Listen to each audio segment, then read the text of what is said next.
زندگی زیر و رو خیلی داره، ای والا روز بیچاره ها شام تاره. جون عقا این فش جیبش را از پول پر نمی کرد، نون فقیر و بی پولا آجر نمی کرد.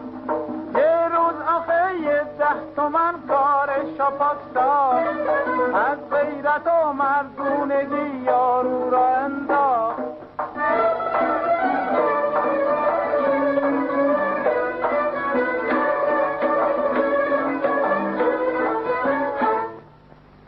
یکی بود یکی نبود، زیر گنبد کبود یه ممل فشفشه بود، از رو سر کلا میزد، جیب رو هوا میزد، ببین از کجا میزد.